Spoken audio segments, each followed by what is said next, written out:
Alright, saudara siap terima firman Tuhan hari ini? Nah, saya ingin jelaskan bagian per bagian secara perlahan-lahan, karena ini firman memberikan akan sesuatu terobosan dalam hati dan hidup saya. Sejak saya ngerti kebenaran ini, saudara, saya rasa hidup saya lain sekali. Kita hidup berbeda, cara kita berpikir, cara kita melihat, cara kita bicara, beda sekali. Bukan karena kita merasa lebih hebat, bukan. Tapi ketika mulai melihat siapa kita sebenarnya di dalam Kristus Yesus. Nah, sekarang sebagai dasar, kita buka dulu Matius pasal yang ke-26. Lihat mulai ayat 26, 27, 28, 29. Ini hal yang sering kali kita lakukan, sebulan sekali kita paling tidak melakukan akan perjamuan kudus, kita mengikuti apa yang Tuhan perintahkan untuk kita lakukan hal semacam ini. Tetapi tidak banyak orang Kristen yang punya pengertian yang utuh akan apa yang sebenarnya Tuhan ingin sampaikan dalam kehidupan kita lewat perjamuan suci ini. Nah, sekarang mari kita belajar. Kita akan lihat dari suatu sisi yang mungkin agak berbeda dari yang selama ini Anda dan saya perhatikan. Matius 26 ayat 26 mulai. Dan ketika mereka sedang makan, Yesus mengambil roti, mengucap berkat, memecah-mecahkannya, lalu memberikan kepada murid-muridnya dan berkata, "Ambillah, makanlah, inilah tubuhku." Sesudah itu ia mengambil cawan, mengucap syukur, lalu memberikannya kepada mereka dan berkata, "Minumlah kamu semua dari cawan ini, sebab inilah darahku, darah perjanjian." Blood covenant, Anda garis bawahi kata darah perjanjian, yang ditumpahkan bagi banyak orang untuk pengampunan dosa. Akan tetapi aku berkata kepadamu, mulai dari sekarang aku tidak akan minum lagi hasil pokok anggur ini sampai pada hari aku meminumnya, yaitu yang baru bersama-sama dengan kamu dalam kerajaan Bapakku. Nah, kita semua sudah pernah membaca, paling tidak pernah mendengar cerita tentang The Last Supper, perjamuan yang terakhir. Menurut Victor, sebelum Yesus perjamuan terakhir, mereka melakukan foto bersama.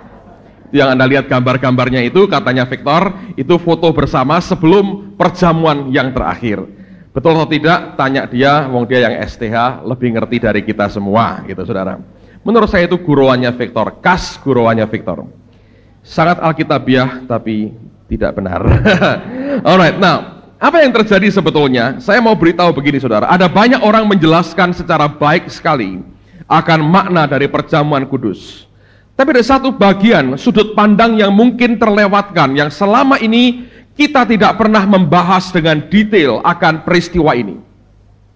Saya menemukan satu kenyataan yang menarik sekali. Saya baca sebuah artikel yang memberikan akan gambaran akan bagaimana sebetulnya bahwa perjamuan suci, perjamuan kudus, The Last Supper yang dibuat oleh Yesus pada waktu itu sebetulnya tidak lepas dari tradisi orang-orang Yahudi ribuan tahun sebelumnya pada masa lampau, pada zaman kuno. Dan saya percaya tradisi itu sebetulnya diberikan Allah kepada mereka karena mereka umat pilihannya, dan itu merupakan simbolik atau bayang-bayang dari apa yang kemudian digenapkan oleh Kristus Yesus sendiri. Nah, pada zaman dulu orang Yahudi ini kalau membuat perjanjian, di antara mereka itu dikenal namanya the blood covenant atau perjanjian darah. Yaitu ketika dua keluarga itu akan bersatu dalam suatu ikat janji, menyatukan dua keluarga. Ini tidak berarti harus dalam bentuk pernikahan, tapi ada hubungan keluarga yang dijalin melalui blood covenant atau perjanjian darah. Nah, tradisi ini memberikan 7 langkah ritual bagaimana perjanjian darah dari dua kelompok yang berbeda, dua suku yang berbeda, itu diikat jadi satu, menjadi satu kesatuan oleh karena ikatan darah. Dan seluruh 7 ritual itu sebetulnya digenapi semua dalam kehidupan Kristus Yesus. Nah, saya ingin memberikan penjelasan bagian per bagian sampai kepada bagian yang ketujuh. Anda yang punya catatan dan harusnya punya, Anda tulis dengan baik. Dan di rumah Anda pelajari, tidak semua ayat yang saya sebutkan atau cerita yang saya sebutkan akan saya bacakan karena terlalu makan waktu yang banyak.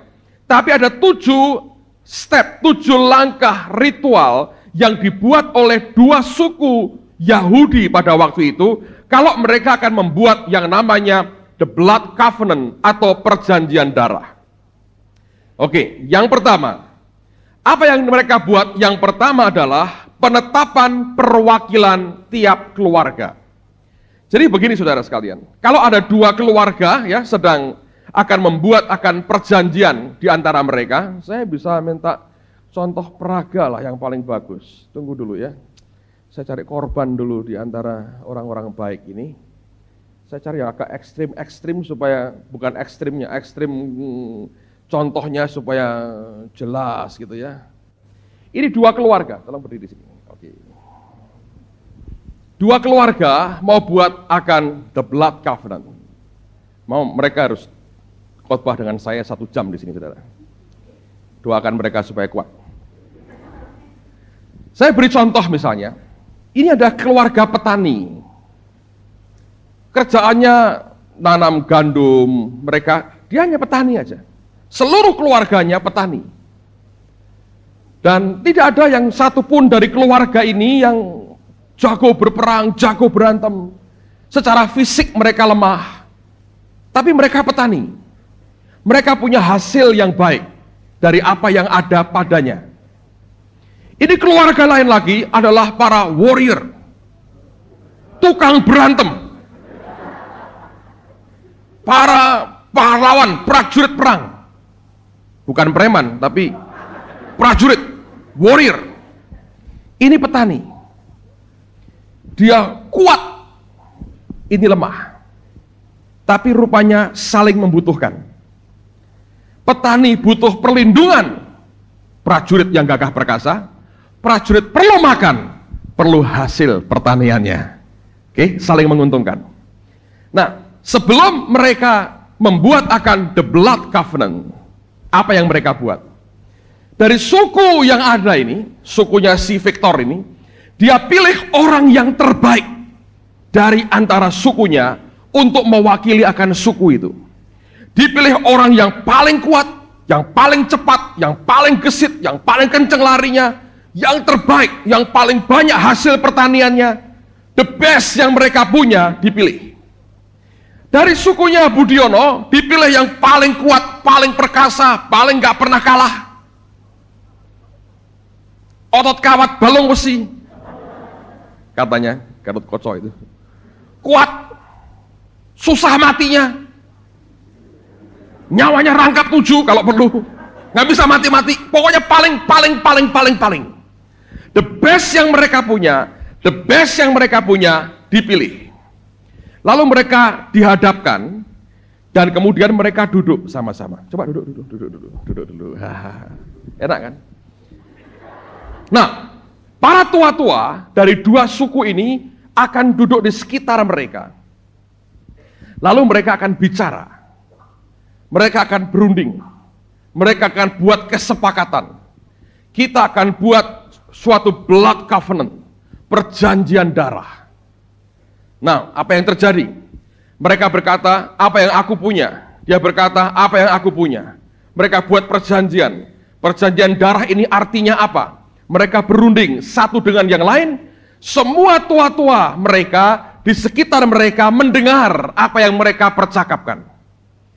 Begitu ini selesai, saudara sekalian, lihat bahwa orang-orang yang terbaik di antara mereka itu yang dipilih.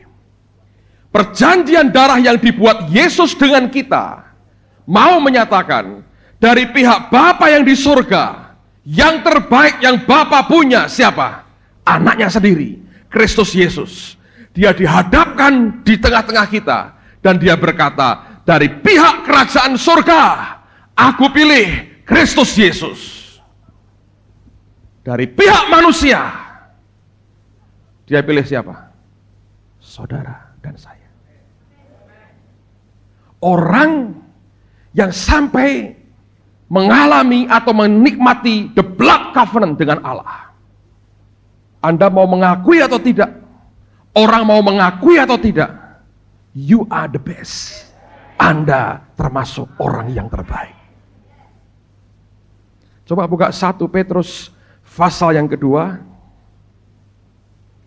1 Petrus pasal 2 ayat yang ke-9. Lihat apa yang Alkitab katakan. 1 Petrus pasal 2 ayat yang ke-9. Tetapi kamulah bangsa yang terpilih, imamat yang rajani, bangsa yang kudus, umat kepunyaan Allah sendiri, supaya kamu memberitakan perbuatan-perbuatan yang besar dari Dia, yang telah memanggil kamu keluar dari kegelapan kepada terangnya yang ajaib. Amen. Nah, lihat saudara, seringkali kita tidak bisa melihat diri kita sebagai umat pilihan. Kita nggak bisa melihat orang lain sebagai umat pilihan. Kita begitu gampang merendahkan diri sendiri dan juga lebih gampang lagi merendahkan orang lain dengan berkata, ini nggak masuk hitungan lah orang kayak begini. Tapi saya beritahu, Allah bukan pribadi yang bodoh, yang dengan gampang mau dibodohin. Kalau dari pihak kita bukan yang terbaik, bukan yang terpilih, yang dihadapkan kepada Dia. Kalau sampai Tuhan menerima perjanjian darah dengan kita, artinya saudara dan saya adalah orang-orang yang terbaik, yang Dia berkata, aku setuju, kamu yang terbaik. Banyak orang berkata, ya tapi ini orang cuma cengar-cengir, beringas-beringis, nggak bisa ngapa-ngapain Pak. Paulus berkata, aku tidak akan lagi melihat dengan mata manusia, aku mau melihat seperti Allah melihat. Kalau kita menyadari ini, maka berhenti penghakiman kita kepada orang lain yang berkata kamu gak bakal bisa. Bagaimanapun dia orang yang terbaik, bagaimanapun Allah setuju buat perjanjian darah dengan dia. Kalau dari pihak Allah setuju, mengapa dari pihak manusia tidak setuju dan keberatan, saudara? Peduli amat. Allah setuju kok. Amen, saudara.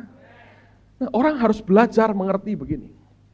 Keadaanmu hari ini bukan berarti adalah keadaanmu sampai selama-lamanya. Kalau Anda bisa melihat rencana Allah dalam hidupmu, saudara. Kalau engkau bisa berkata bahwa aku dipilih oleh Allah sendiri, sesuatu mulai berbeda loh dalam kehidupan kita. Saya mau cerita pengalaman saya sudah beberapa kali ceritakan ini. Tapi selalu itu merupakan sesuatu yang meneguhkan saya luar biasa. Ini terjadi sekitar tahun 87 atau 88 yang lalu. Jadi sudah kira-kira berapa 12 tahun lalu ini peristiwa terjadi, saudara. Tapi saya tidak akan bisa lupakan seumur hidup saya. Itu kali pertama saya diundang ke persekutuan Eklesia di Cirebon, tempat Ibu Nani. Dan papahnya Pak Yusak itu masih hidup waktu itu. Orangnya lebih gede dari Pak Yusak, saudara. Mukanya lebih lebar. Dan lebih kereng. Tapi saya senang, engkau satu ini luar biasa. Dan hobinya itu ngetes pendeta, hobinya. Wah, Anda kalau khotbah di depan dia, repot. Itu persekutuan di rumah waktu itu ya. Dia duduk paling belakang dengan kursi goyang. Ceklek. Bawa Alkitab, sudah ada umur. Pendeta siapapun kalah tua dengan dia. Jadi mesti hormat. Ini papahnya Pak Yusak, papahnya Ibu Nani. Di belakang sendiri. Kalau ada pendeta khotbah, dia bilang, ini ngawur ini pendeta. Nanti kalau makan, dia akan ngetes pendeta itu. Pertama ngomongnya halus. Berkata, Pak Pendeta. Kalau sudah Pak Pendeta, sudah bahaya, saudara. Tadi Bapak kok ngomong begini-begini itu, saya kok kurang jelas, Pak. Mohon dijelaskan. Ya, si pendeta kan bahagia. Dia cerita, oh begini, dia dengerin. Sampai tengah jalan ngomong, dia gebrak meja. Alkitab berkata, begini. Bapak kok ngomongnya beda sama Alkitab. Gluk. Nafsu makannya hilang. Gantian dia yang khotbah.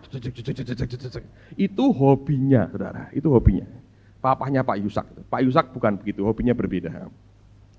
Tapi dengan saya, Engkau ini nggak pernah begitu, saudara. Sekalipun tidak pernah. Dia sampai heran, dia ngomong gini, aku ini berkali-kali coba mau nguji kamu, nggak bisa. Buntu pikiranku. Belakangan saya tahu itu dibuntoni Tuhan, kira-kira gitu, saudara. Nah, tapi pengalaman pertama itu menarik sekali. Pagi harinya, saya belum pulang waktu itu, kami makan pagi sama-sama, terus dia tanya dengan saya, halus dulu katanya, kok bisa jadi hamba Tuhan? Kami kan baru ketemu sekali itu. Lalu saya cerita bagaimana saya bertobat, terima Tuhan, dapat panggilan Tuhan, ngobrol biasa, saya enggak teriak-teriak khotbah, enggak, orang tua kok, saudara. Jangan kok teriak-teriak nanti kaget ya. Jadi saya cerita biasa, saya ngobrol biasa aja, saya tidak mencoba dengan retorika tertentu mencoba khotbah, enggak, saya yang ngomong biasa. Di tengah-tengah saya ngomong, dia berdiri, saudara. Dan suaranya menggelegar, dia tunjuk dengan telunjuknya dia. Kamu orangnya! Tapi saya lihat itu matanya berkaca-kaca, dia getar suaranya. Saya kaget sekali. Anda bisa bayangin, orang lagi ngobrol, lawan bicaramu berdiri nunjuk kamu orangnya. Anda mikirnya apa? Saya mikir apa ini tampang maling, copet. Ya, dia pernah ditodong orang, kayak ini modelnya. Menurut saya bukan tampang kriminal, rasanya ini apa? Loh, saya bilang, saya apanya? Bingung. Saya nggak ngerti mesti ngomong apa. Terus saya duduk, saudara. Dia kendalikan emosinya. Dan dia berkata begini, kamu ngerti? Kira-kira 30 tahun yang lalu. Dia berkata, aku ini kedatangan tamu, seorang hamba Tuhan dari Afrika. Dia masih keturunan seorang raja di Afrika dan Tuhan pakai dia luar biasa. Datang ke Jepara, dia nyampaikan firman. Dan kalau aku dengar dia ngomong, dia nyampein firman, ada kayak api yang keluar membakar di dalam saya. Gede sekali. Saya paling senang dengar dia bicara, karena itu membakar di dalam saya. Nah, malam terakhir sebelum dia pulang kembali ke Afrika, malam terakhir di Jepara, dia ngomong sama saya, dia nubuat, dia berkata begini, suatu hari kamu akan ketemu seorang pemuda, dan ketika dia bicara, kamu akan dengar seperti aku bicara. Itu membuat api di dalam hati nyala. Kalau ketemu orang itu, tolong beritahu dia, Tuhan mau pakai hidupnya. Dia bilang, aku tunggu 30 tahun. Setiap ketemu hamba Tuhan masih muda, aku tanya seperti pertanyaanku ini. Dan aku tunggu 30 tahun. Tidak ke satu pun yang aku temui seperti yang dia nubuatkan. Dan dia bilang, hari ini, waktu aku dengar kamu bicara, tiba-tiba di dalamku itu apinya keluar. Aku bilang, Tuhan, ini seperti si Naginda namanya, orang Afrika itu. Dan Roh Kudus berkata pada saya, ini loh orangnya. Makanya aku teriak, kamu orangnya. Dan itu terjadi, dia bilang, tahun 1960. Dan dia berkata, itu tahun itu saya gak bisa lupa. Aku tunggu hampir 30 tahun. Dan hari ini, aku ketemu kamu orangnya. Dan tahun itu, saya belum lahir, saudara. Papi mami saya belum kawin tahun 60. Bayangin. Siapa bilang kita bukan orang pilihan, saudara? Kamulah bangsa yang terpilih. Kalau Anda bisa terima Yesus Kristus, itu sudah mengindikasikan engkau orang pilihan. Tidak peduli latar belakangmu, tidak peduli keadaanmu waktu engkau kecil atau kondisimu hari ini. Kalau engkau bisa duduk dan engkau berkata, aku adalah anak Tuhan, aku mau terima Yesus, itu indikasi engkau orang pilihan, saudara. Sebab Petrus berkata, kamulah bangsa yang terpilih. Amen, saudara. Kita orang pilihan. Yang Yeremia katakan, yang Paulus katakan, sebelum dunia ini ada, kita sudah dipilih, itu betul sekali. Saya ngalami. Dan setiap kali ketika ada masa-masa pergumulan, saya berkata dalam hati saya, jangan khawatir.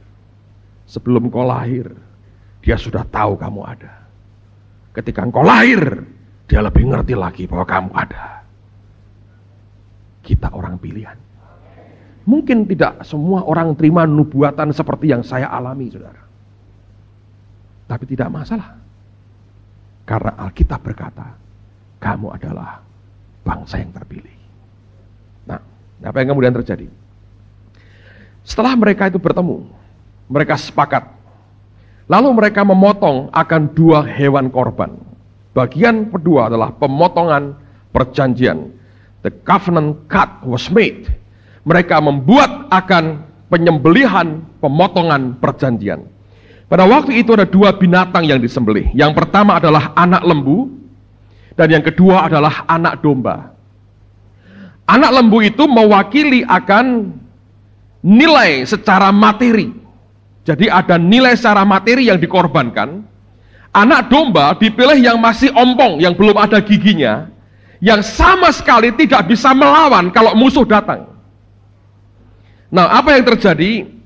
Ketika mereka memotong itu bukan digorok lehernya, seperti sekarang orang nyembelih kambing itu kan digorok lehernya, atau nyembelih ayam digorok lehernya. Waktu mereka buat akan ikat janji darah itu, yang dipotong itu justru dibelah 2, saudara. Dari kepala dibelah, sampai seluruh tubuhnya dibelah 2. Jadi satu binatang dibelah di tengah. Lalu kemudian, mereka tidak membuat itu pecah begitu saja, dicoba dipertahankan supaya di antara mereka ini ada darah yang keluar. Nah, darahnya begitu banyak, sampai begitu banyak di antara mereka. Darah dari lembu yang masih muda dan dari anak domba itu mereka sembelih, dan kemudian darahnya mereka tumpahkan. Bicara bahwa itu bicara soal harga yang mesti dibayar, tapi juga mereka mau berkata begini, kami masing-masing datang dengan merdeka, dengan bebas, kami bawa akan darah ini sebagai perjanjian. Kami datang tanpa kebencian, kami datang dengan kemerdekaan, dan kami datang dengan kesetiaan kami. Darahnya ditumpahkan. Nah, apa yang terjadi? Itu bagian yang kedua. Lalu kemudian sampai kepada bagian yang ketiga. Coba berdiri. Jadi ini kan ini darah, saudara. Oke? Lalu mereka akan jalan mendekat. Nah, apa yang akan mereka buat? Ketika mereka jalan, kaki mereka penuh dengan darah. Sebetulnya kalau mereka jalan bukan gini, tapi membuat lingkaran angka 8. Siksak angka 8. Lalu kemudian mereka ketemu.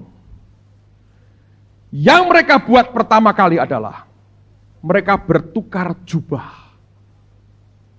Jubah si pahlawan perang diberikan kepada si petani, jubah petani diberikan kepada si pahlawan perang.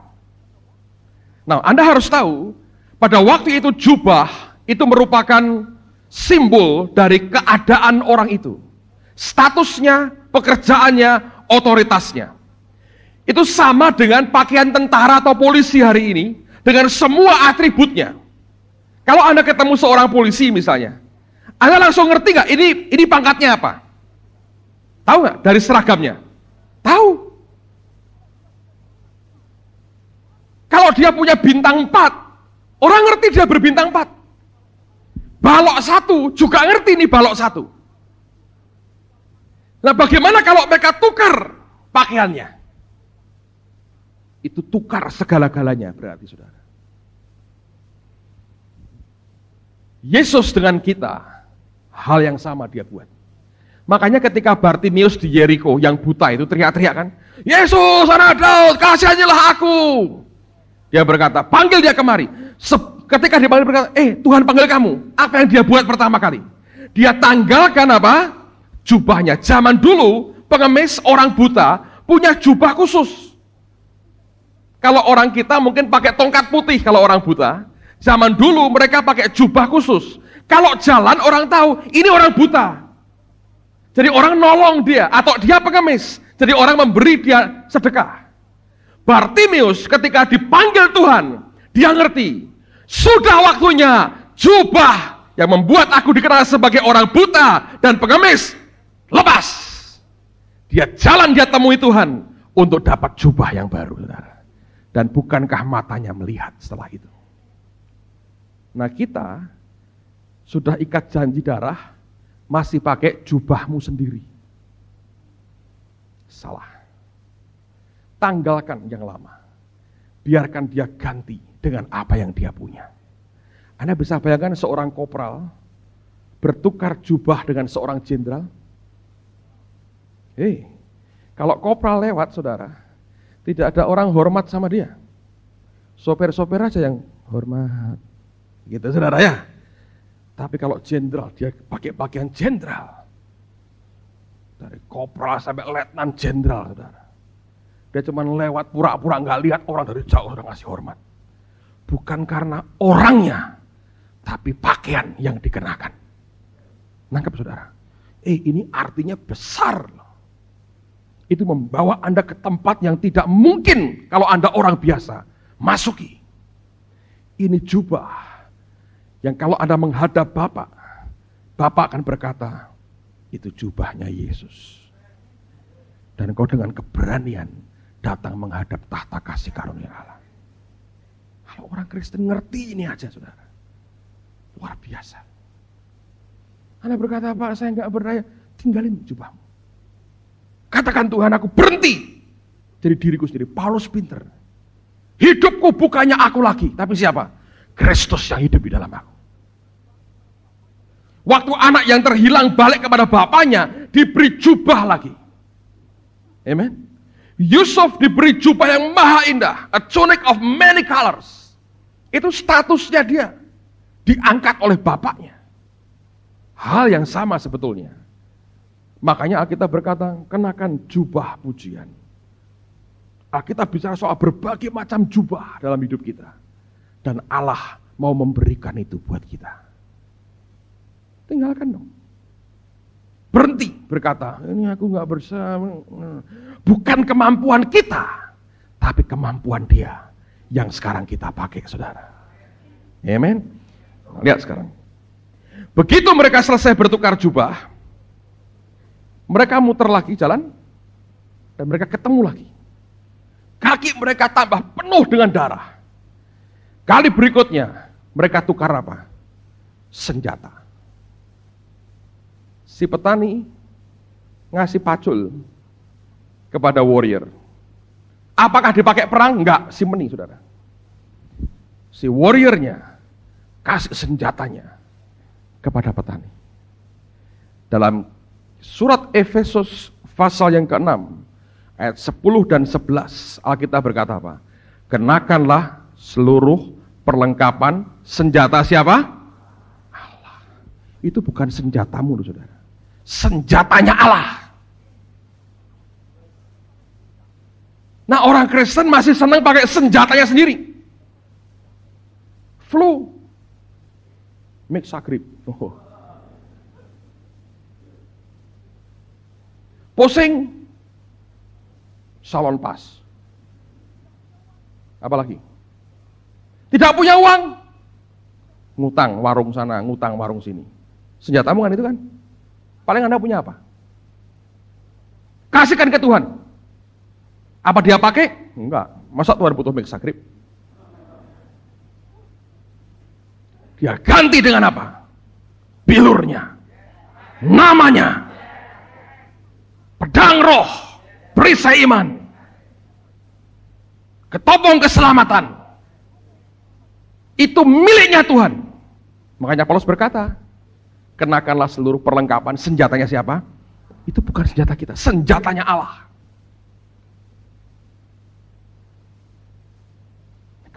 Kalau orang Kristen pakai jubahnya Yesus, pakai senjatanya Tuhan, masa genderuwo bisa medeni kita, saudara? Saya rasa jarak 3 kilo dia sudah nyingkir. Ini orang berbahaya lewat pergi. Problemnya ini perjanjian yang kita buat tuh kita nggak ngerti apa-apa. Jubah sendiri dipakai, ini gagane mbokku tak pakai terus. Come on, tinggalin. Dia punya lebih baik buat kita. Mexagrip Anda nomor 1-in. Utang sana utang sini jadi kebanggaan. Kayak Indonesia, utang kita diperpanjang, bangga nerak karuan. Utang kok bangga. Banyak orang Kristen begitu. Bangganya luar biasa. Salah. Dia berikan senjatanya buat kita. Ini nggak main-main, saudara. Cuma renungin. Anda terima nggak senjatanya itu? Yang kau berikan ke Tuhan apa? Kita nggak punya apa-apa. Rekeningmu merah gitu kok. Kasihin ke dia. Biar kerikilnya yang diberikan kepada saudara. Istilahnya Pak Yusa. Tendang berapa? Sipek tiaw. Kerikil 1. Jangan punya banyak-banyak lah. Sebulan 15 saja. Cukup lah kira-kira ya. Untuk nyoto 3 kali cukup, saudara. Ya Tuhan. Cuma kita nggak ngerti bahwa sampai begitu. Itu tukar senjata loh. Nah kita punya apa? Nggak punya apa-apa. Tapi kalau orang Kristen ngerti, aku punya senjata, setan dekat sama kita tuh udah kayak ngadep rojo, nyembah dulu, maaf mau mendekat boleh nggak? Nggak boleh, pergi dia. Mana bisa deket-deket kita, nggak bisa.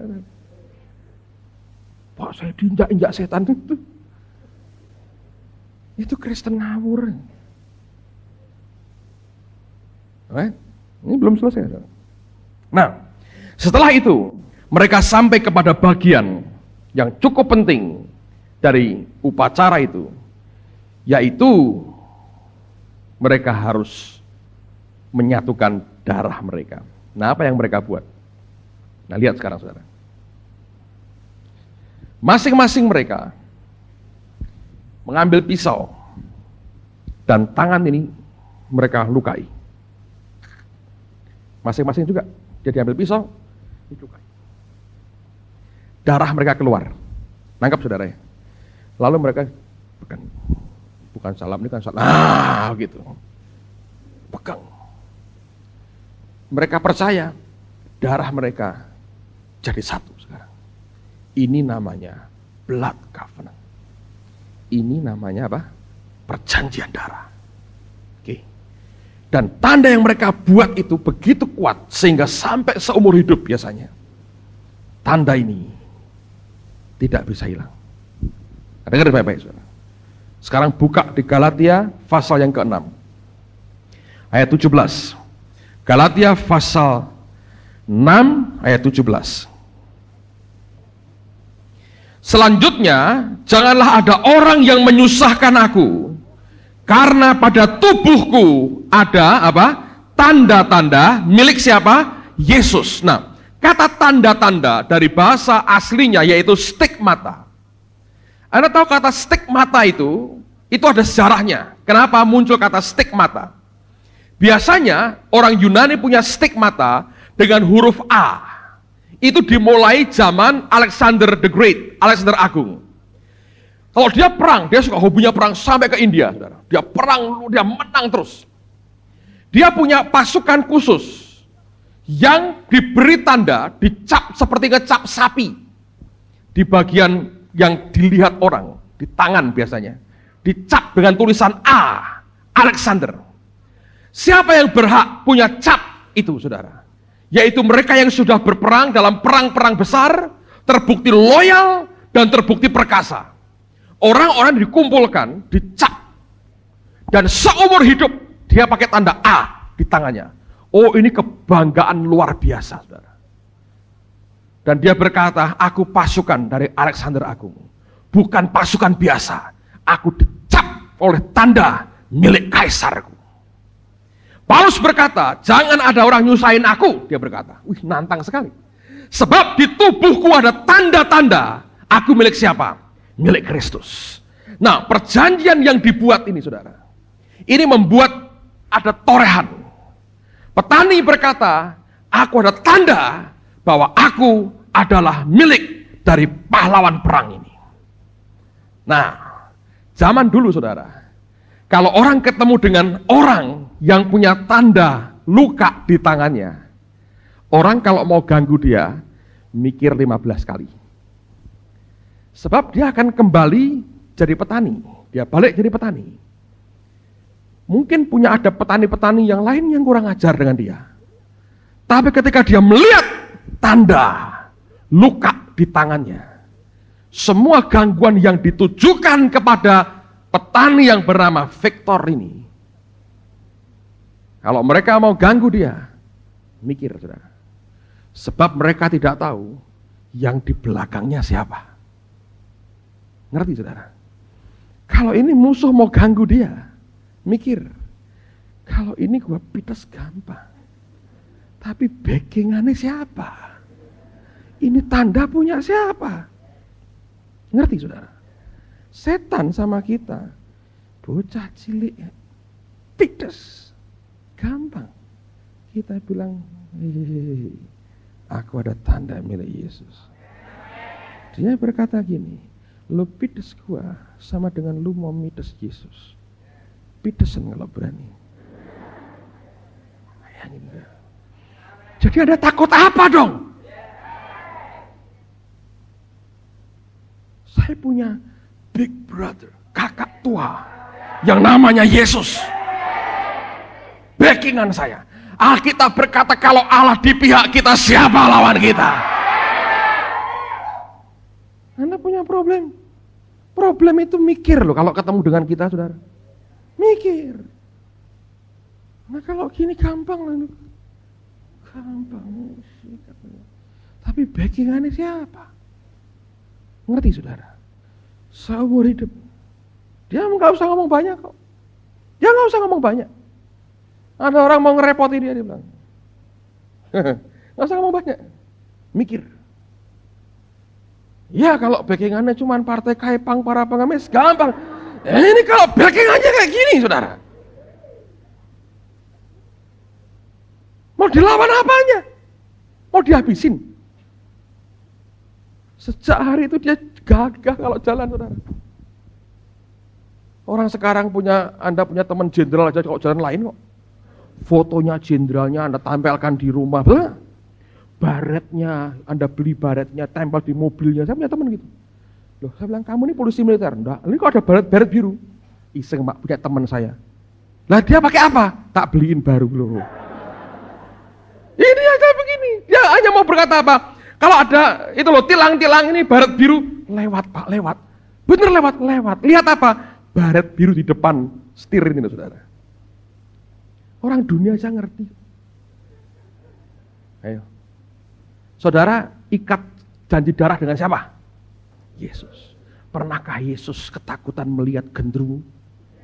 Pernahkah dia ketakutan lihat kapalnya mau tenggelam? Dia cuma gelisah ketika akan pisah dengan bapaknya. Tapi semua yang lain dia hadapi dengan tenang. Sebab dia mengalahkan maut. Saudara. Nah itu backingmu. Gitu aja kok repot-repot ya. Sampel. Saudara. Paulus berkata, di tubuhku ada stigmatanya Yesus. Kamu jangan nyusahin aku. Mulai sekarang dia berkata, jangan ada orang yang menyusahkan aku. Dia mungkin mangkal juga sama orang Galatia, nyusahin terus. Enggak, aku kayak ngerti aku siapa ya? Dia berkata gitu. Lu ngatanimu, milik Kristus. Aku terikat dalam the blood covenant dengan dia. Bukan dengan darah lembu dan domba, tapi darah anak domba Allah sendiri. Kalau itu jadi bagian kita, kita orang dipilih. Kita ngaca tiap pagi berkata, model kayak begini kok dipilih, tapi dipilih. Apakah untuk orang kayak begini dia mau berperang? Ya, kita berkata, Allah berperang ganti kita.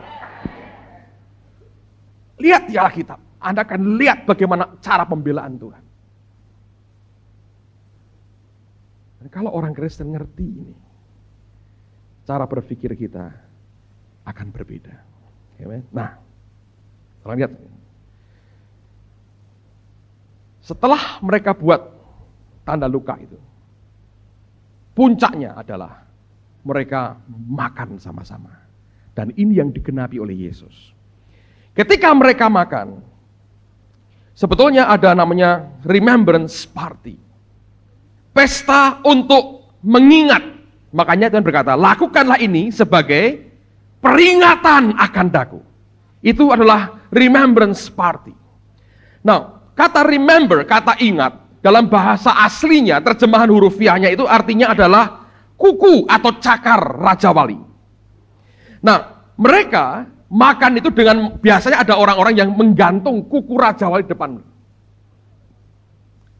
Seperti yang mereka mau berkata, kamu seperti Raja Wali yang aku selalu ingat dalam hidupku. Tidak pakai kuku atau cakar ayam, saudara. Itu enak di dimsum, tidak enak untuk perang. Tapi dipakai kuku Raja Wali. Dia Tuhan mau berkata, kamu bukan ayam kecil, ayam sorry, kamu Raja Wali. Ini kukunya di sini. Aku selalu ingat kamu. Nangkap, saudara? Dan kemudian apa yang terjadi? Mereka berkata begini. Saling memberikan roti. Dan ketika roti diberi, itu sebenarnya saling memberi, saudara. Bukan makan sendiri. Saling memberi. Makanya Tuhan berkata, dia memecahkan roti. Dia berikan kepada murid-muridnya. Dia berkata, inilah apa? Tubuhku yang dipecahkan bagi kamu. Dalam tradisi mereka sebetulnya, kalau dua suku begitu, mereka saling memberi roti. Dan mereka berkata persis yang Tuhan katakan, inilah tubuhku. Dan mereka berkata begini, aku tidak akan biarkan kamu dan keluargamu sampai kelaparan, atau mati atau menderita, sebelum aku jadi tumbalnya. Kalau kamu sampai kelaparan, petaninya berkata, kamu sampai kelaparan, potong aku, makan aku. Dan kamu pasti suka daging manusia, mau tukang perang. Tapi dia ngomong yang sama. Kalau sampai kamu sengsara, tidak akan aku biarkan kamu sengsara sebelum aku jadi tumbalnya. Luar biasa. Tuhan mau berkata, ini tubuhku, makan. Tidak akan aku biarkan kamu kelaparan. Tidak akan aku biarkan kamu menderita. Tidak akan kamu biarkan seperti itu. Aku jadi tumbalnya. Dan dia jadi tumbalnya, saudara. Dia bayar semua dosa kita. Tebus total. Dan kita merdeka hari ini, saudara. Itu Tuhan. Lalu mereka akan minum anggur. Dan mereka berkata, mereka akan ingat akan darah perjanjian yang sudah ditumpahkan. Setiap kali mereka makan, mereka minum, mereka lihat tanda luka, mereka lihat jubah yang mereka pakai. Mereka berkata, kami ada perjanjian darah dengan saudara kami. Dan bagian yang terakhir, tukar nama, saudara. Saling tukar, saling nambah nama. Mulai hari ini, namanya bukan hanya Victor, tapi Victor Budiono. Dan hari ini namanya Budiono Victor ditambahkan. Ini akan jadi petani yang dibackingi pahlawan perang. KUD tidak beli berasnya dengan bagus, premannya, panglimanya maju berkata beli, katanya dia beli. Tidak ada orang berani meres petani ini. Enggak ada. Tidak ada orang berani jamah dia, sebab di bawah proteksinya. Dan si pahlawan perang ini perang terus tanpa kelaparan. Tidak usah mikir supply keluarganya dicukupi. Dia janji, tidak aku akan biarkan kamu mati kelaparan sebelum aku jadi tumbalnya. Mereka saling berkata, kami terikat perjanjian darah. Nah, ayat terakhir Anda lihat dengan baik, saudara. Efesus pasal 3 ayat yang ke-15. Saya nggak tahu terjemahan Indonesia nyanya itu huruf kecil. Saya tidak percaya itu. Efesus pasal 3 ayat 14 dan 15. Coba baca sama-sama. Efesus 3 14 15 2 3. Itulah sebabnya aku sujud kepada Bapa yang daripadanya semua turunan yang di dalam surga dan di atas bumi menerima apa? Jadi nama saya ini, saudara, itu bukan Petrus Agung lagi. Petrus Yesus Agung. Hehehe. Ini nama jadi milik saya, saudara.